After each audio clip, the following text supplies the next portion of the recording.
Clássicos do design.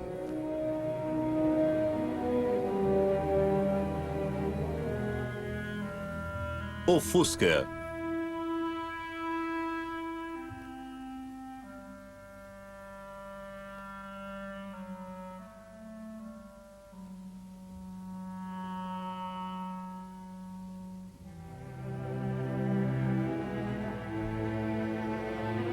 A Volkswagen afirmou certa vez que o seu carro possuía, juntamente com a garrafa de Coca-Cola, o design mais conhecido de um produto de massa. E com certeza nenhum outro carro conquistou tal preferência no gosto popular. We found a wonderful bargain, a little Beetle Volkswagen. Este é o Parque Stoner, em Berkshire, local de um dos muitos encontros dos clubes dos Fuscas, onde admiradores se reúnem para participar dos misteriosos rituais de um culto.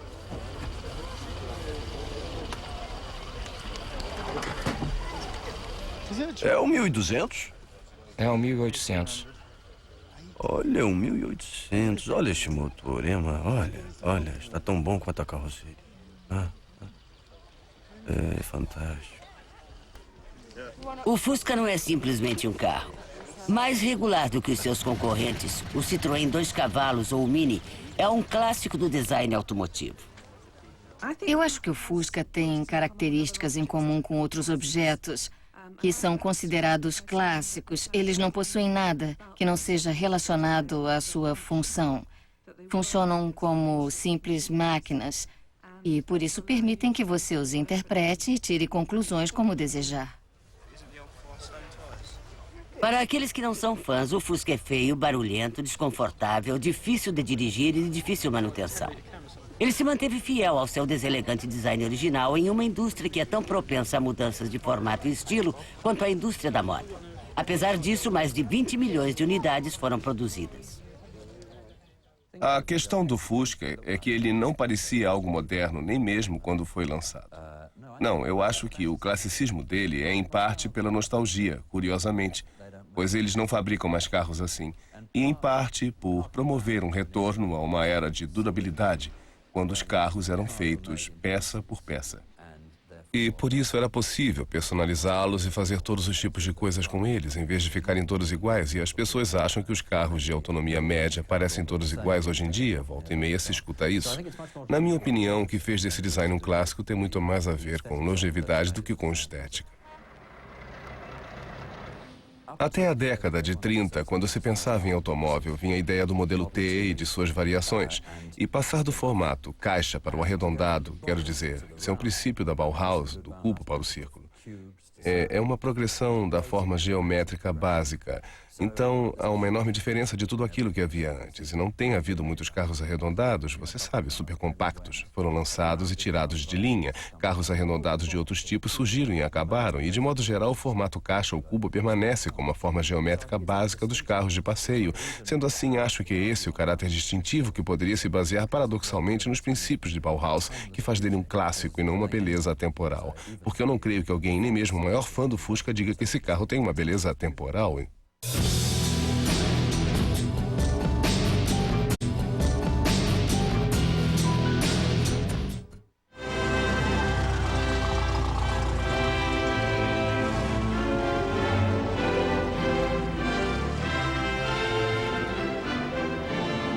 O Volkswagen, que significa carro do povo, foi projetado originalmente para o povo alemão como um dos muitos benefícios proporcionados por Adolf Hitler na sua nova Alemanha da década de 30, juntamente com a grande oferta de empregos, as autoestradas e, como se veria, muitos outros.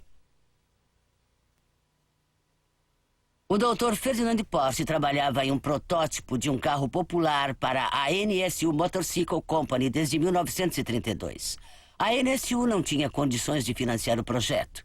E Hitler encarregou o Dr. Porsche de desenvolver o seu revolucionário protótipo para fins comerciais, utilizando suas notáveis especificações originais. Um motor traseiro de 4 cilindros opostos 2-2, refrigerado a ar e não a água. Suspensão independente em cada uma das rodas. e uma carroceria de desenho aerodinâmico que lhe conferiria uma velocidade máxima de 100 km. Em 1937, a Daimler-Benz construiu 30 protótipos que foram chamados de Volks 30. Seu desenvolvimento foi tipicamente teutônico. Os testes de rodagem totalizaram os 150 mil quilômetros, enfrentando condições difíceis na Floresta Negra e em velocidade máxima das novas autoestradas, onde até mesmo a Rolls-Royce aconselhava velocidade moderada.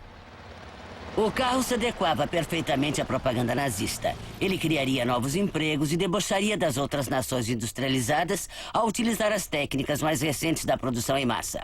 A pedra fundamental da fábrica foi assentada em 1938, naquela que hoje é conhecida como Wolfsburg, perto de Hannover. A própria fábrica era uma vitrine. Os operários teriam as melhores condições de trabalho, clínicas e um complexo esportivo, embora a maquinária, ironicamente, tivesse de ser importada da América.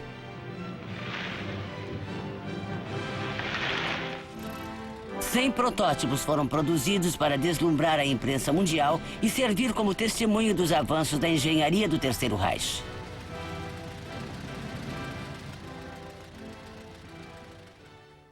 Eles usaram este carro, quando ele foi lançado, como peça-chave da propaganda partidária. Pelos mais diversos motivos. Ele demonstrava o quanto a Alemanha havia se automatizado. Demonstrava como o programa de rearmamento dispunha de toda sorte de subprodutos construídos no país. Demonstrava a imagem moderna do partido, a imagem da autoestrada. Acho que isso faz parte da história do desenho industrial dos anos 30 na Alemanha. Porque há um grande mito que diz que os nazistas fecharam a Bauhaus. Houve muita retórica a respeito. Eles não apreciavam o modernismo do design, não gostavam dos móveis tubulares de aço, não gostavam de nada. Eles preferiam o trabalho artesanal que o pessoal da Floresta Negra fazia com as próprias mãos. Mas, na verdade, isso é um mito, é pura retórica. Os Volks são um excelente exemplo, porque, obviamente, eles são fruto da modernidade. Eu descobri uma capa de revista de carros que saiu 3 meses antes do lançamento do Volkswagen, em 1938, que resume precisamente isso. Porque o que nós temos é um Volks passando em uma das novas autoestradas. Só que ele ainda não era chamado de Volkswagen. O seu nome era chamado KDF-Wagen, que quer dizer Força através da Felicidade. E a tipologia é a nazista gótica e não a moderna Bauhaus. Não era a tipologia esperada para um exemplo da automação como este. Mas eles não consideravam isto uma contradição. Você olha aqui atrás e vê muito espaço em branco. Trata-se de uma ficção. Dá para se perguntar se o artista realmente viu o protótipo. Mas você tem essas crianças tão arrumadinhas, arianas, felizes, olhando pela janela. E você tem esse conversível indo na direção oposta, o qual, é claro, não seria lançado no mercado doméstico até o final dos anos 50. E a parte de trás foi desenhada de modo totalmente errado, para que ele ficasse parecido com o topo de linha da Mercedes-Benz. Em outras palavras, você tem a iconografia do nazismo com suas suásticas e sua raça ariana. Mas você tem esta modernidade superposta a isso, simbolizada, eu acho, pelo sol nascente aqui atrás, que é o símbolo do nazismo. E em vez da tradicional coroa de folhas de carvalho ou águias, todas aquelas coisas pelas quais Albert Speer era responsável, você tem uma roda dentada em volta dele. Era o símbolo do plano dos 4 anos, 36 a 40. O preço do carro foi mantido artificialmente baixo para que todos tivessem condições de comprá-lo. Quase o mesmo de uma motocicleta. A KDF elaborou uma espécie de caderneta e 336 mil trabalhadores alemães compravam selos todos os meses, embora não houvesse nenhuma data de entrega prometida. No final da história, os carros nunca foram entregues. A fábrica voltou suas linhas de produção para outras formas de transporte mecanizado. Com a deflagração da guerra, os chassis da Volks foram utilizados em veículos militares anfíbios e de reconhecimento, já que eles eram considerados prioritários em relação ao carro popular. Mais tarde, durante a guerra, a Luftwaffe assumiu a fábrica para a construção e conserto de aviões.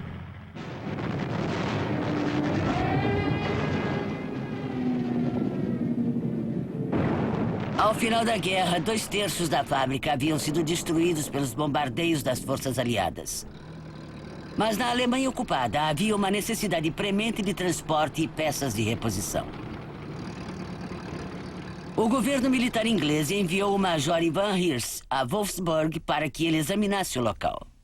Eu fui mandado à fábrica em agosto como um representante do governo militar para assumi-la e ver se a produção poderia ser reiniciada. A fábrica estava em ruínas, tendo sido bombardeada intensamente quase no final da guerra pela Força Aérea Norte-Americana. Mas, felizmente, a maioria das máquinas, ferramentas, ainda estava lá. Foram levadas para depósitos subterrâneos diante da possibilidade de ataques aéreos para locais especiais na zona rural e grandes prensas. De modo geral, estavam intactas, ou pelo menos podiam ser consertadas. E assim, um pouco depois do que havia sido previsto, o carro popular de Hitler começou a ser fabricado. Os primeiros carros foram feitos com peças retiradas de entulhos. Posteriormente, o exército inglês forneceu a matéria-prima. A primeira série limitada de Fuscas foi destinada a forças de ocupação e órgãos do governo, como o Correio. Além disso, a principal função da fábrica era manter os transportes remanescentes em funcionamento.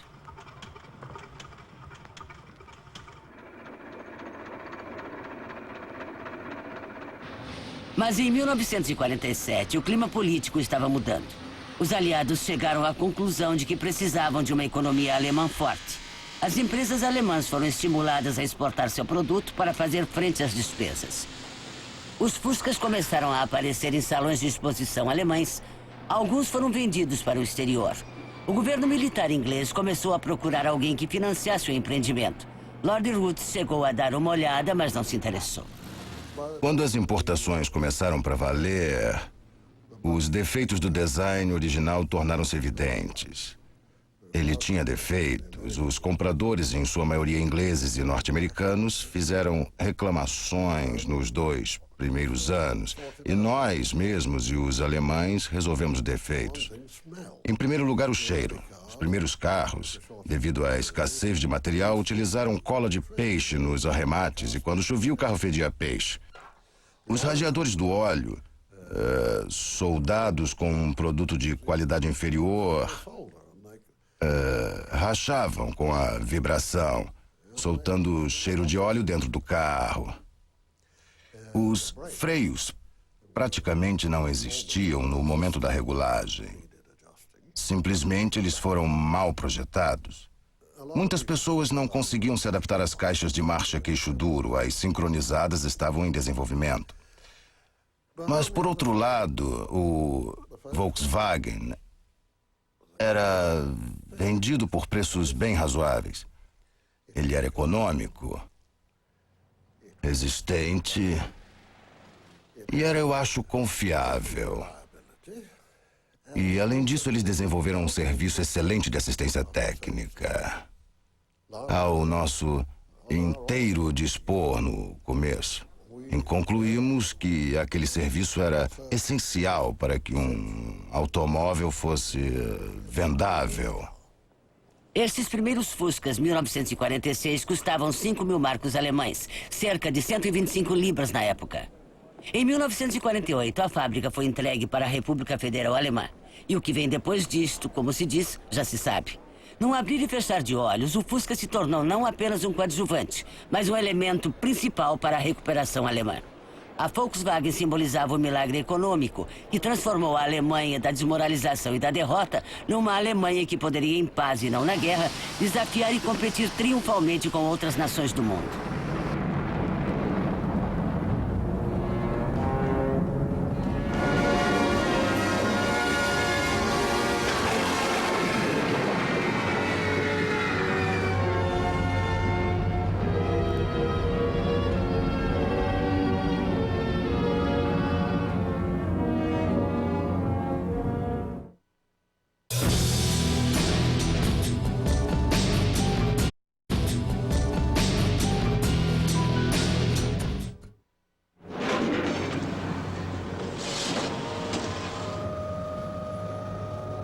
A grande virada do Fusca se deu quando a empresa conseguiu persuadir as pessoas de que as lamentáveis origens do veículo eram mais do que compensadas por sua performance e confiabilidade. Quando as pessoas descobriram que o carro, além da aparência diferente, era diferente na performance, na qualidade, na confiabilidade, os famosos 3 ou 4 Cs que nós atribuímos ao veículo, continuidade, credibilidade e confiança que as pessoas depositavam no produto. Isso fez com que ele se tornasse cada vez mais confiável. Cada vez mais ele se tornava parte da família. A ponto de dizerem na América que ele se tornou um membro da família que apenas por acaso mora na garagem. E os americanos foram os que mais se apaixonaram pelo Fusca na fase inicial. O Fusca contrastava com aquele dinossauro da paisagem de Detroit nos anos 40, 50, 60. Então o americano se apaixonou pelo Fusca.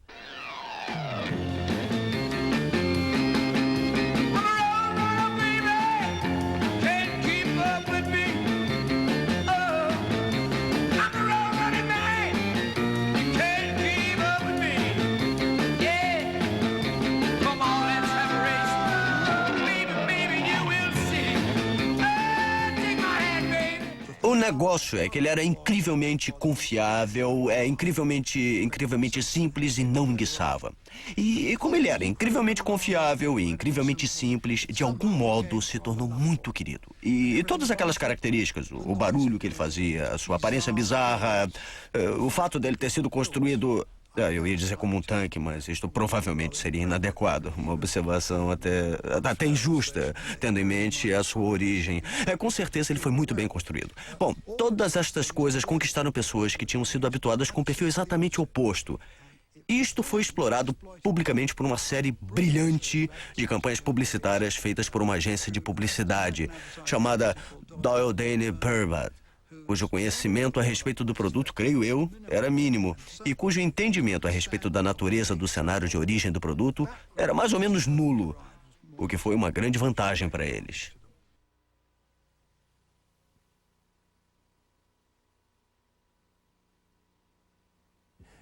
Você tem um argumento convincente, ele funciona bem e o motor não para. E este é o grande mito do Volkswagen, de certo modo, porque mesmo que você retorne no ano 2000, o seu Volkswagen vai dar partida de primeira, como no filme do Woody Allen, Sleeper.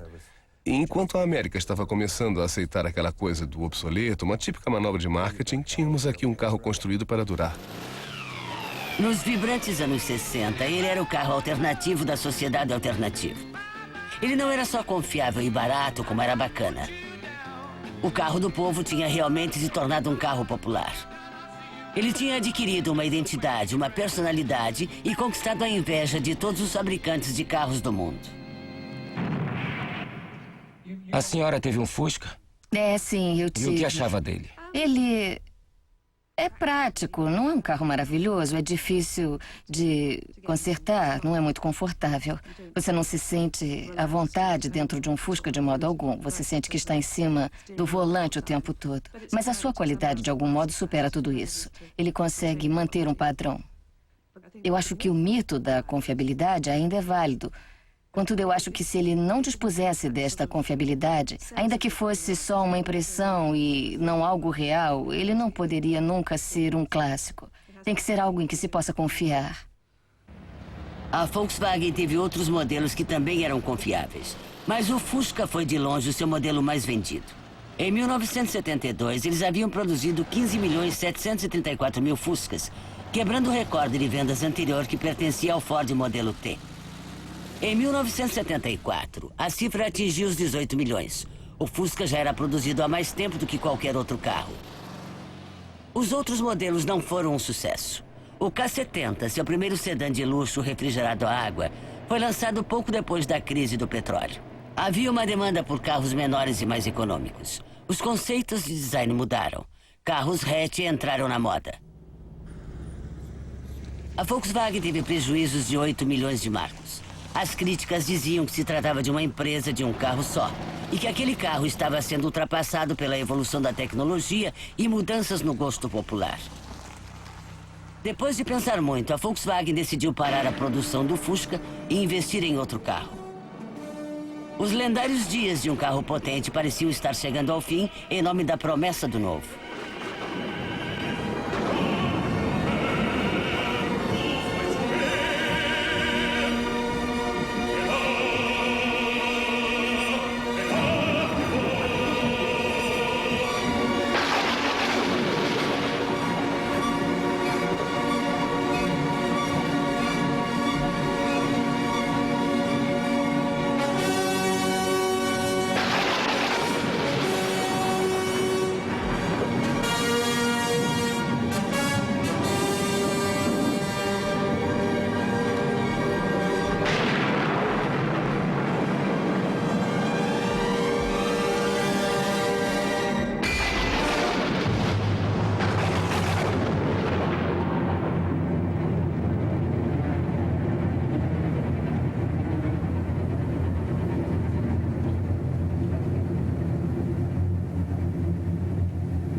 Tudo que é bom um dia acaba. Quando você considera que o Fusca está com 50 anos e o automóvel já está com 100 anos, estamos em uma época em que os conhecimentos da engenharia estão evoluindo. Coisas melhores estão surgindo. Mas isso não acaba com o amor e o afeto que o mundo sente pelo Fusca. O mundo ainda vai continuar a associar o Fusca com a Alemanha, conosco, e é um caso de amor com algo que levou as pessoas para trás do volante, no mundo inteiro, a preços muito baixos e com uma alta confiabilidade. Projetado pelo designer italiano Giugiaro, que utilizou as mesmas dimensões internas do Fusca, o Golf foi outro sucesso mundial de vendas. Ele se tornou o carro pequeno europeu mais vendido, ultrapassando a marca de 1 milhão em apenas 31 meses de produção. O último Fusca alemão saiu da linha de produção em 1978. Mas será que o eficiente, porém comum Golf irá substituir o Fusca no coração dos motoristas? Os fãs ainda imploram que a Volkswagen reinicie a produção do Fusca na Europa. Mas a empresa diz que o custo de fabricação dele seria superior a de um Porsche. No ano passado, operários fizeram 2 minutos de silêncio na fábrica brasileira quando o último Fusca saiu da linha de produção. O comércio de Fuscas antigos continua, mas ainda é possível comprar um novo. O carro do povo ainda está em produção no México. E a cada ano, alguns são enviados para a Europa a custos exorbitantes para satisfazer admiradores que, do contrário, estariam inconsoláveis. Us very much pleasure. Our little Volkswagen treasure. When we asked if he ever felt inclined to